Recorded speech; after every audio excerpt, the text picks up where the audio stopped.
ઝઘડિયા તાલુકાના રાજપાડી GMDC સુધીનો માર્ગ તદ્દન બિસ્માર.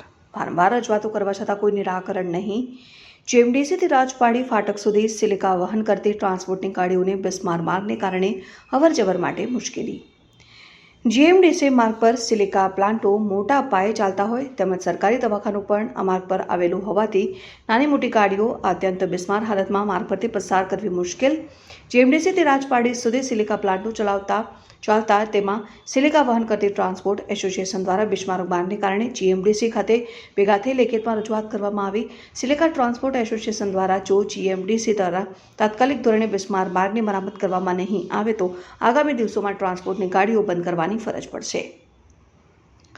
ઝઘડિયા તાલુકામાં રાજપાડી ખાતે GMDC પ્રોજેક્ટ કાર્યરત અંતર્ગત સિલિકાનું રાજપાડી GMDC દ્વારા ઝઘડિયા તાલુકામાં આવેલ સિલિકા પ્લાન્ટોને સિલિકાનું વિતરણ કરવામાં આવેલ છે, પરંતુ સિલિકા વહન કરવા માટે ટ્રાન્સપોર્ટ એસોસિએશનની ગાડીઓ દ્વારા જે તે પ્લાન્ટોને સિલિકા વહન કરી પૂરી પાડવામાં આવે છે, પરંતુ હાલ રાજપાડીથી GMDC સુધી જવા માટેનો માર્ગ ઉપર મસમોટા ખાડા પડી ગયેલ છે, જેના કારણે વાહન ચાલકોને ભારે હાલાકી ભોગવવી પડે છે.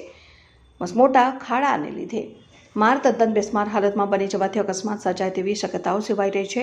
સિલિકા ખનન કરતી ગાડીઓને પણ નુકસાન થાય છે, જેના કારણે સિલિકા ટ્રાન્સપોર્ટ એસોસિએશન દ્વારા GMDC ખાતે તેમજ લાગતા વળગતા અધિકારીઓને બિસ્માર માર્ગ અંગે વારંવાર રજૂઆત કરવામાં આવી હોવા છતાં પણ કોઈ પ્રકારે કામગીરી કરવામાં આવતી નથી કે માર્ગની મરામત કરવામાં આવતી નથી. તેના લીધે સિલિકા ટ્રાન્સપોર્ટ એસોસિએશન દ્વારા રાજપાડી ગ્રામ પંચાયત ખાતે ભેગા થઈ વિરોધ નોંધાવ્યો હતો અને GMDC ખાતે આવી લેખિતમાં રજૂઆત કરવામાં આવી હતી, જેમાં જો માર્ગને લાગતા વળગતા તંત્ર દ્વારા મરામત કરવામાં નહીં આવે તો ગાંધીજીના માર્ગે આંદોલન કરી સિલિકા વહન કરતી ટ્રાન્સપોર્ટની ગાડીઓ સદંતર બંધ કરી દેવાશે તેવી રજૂઆત પણ કરવામાં આવી હતી.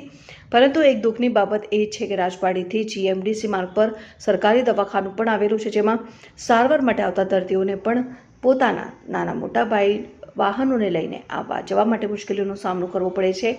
આવા બિસ્માર માર્ગને તાત્કાલિક ધોરણે રિપેર કરવાની માંગ ઉઠવા પામી છે. Reporter Abdul Rauf Khatri, news 7 India, Umalla.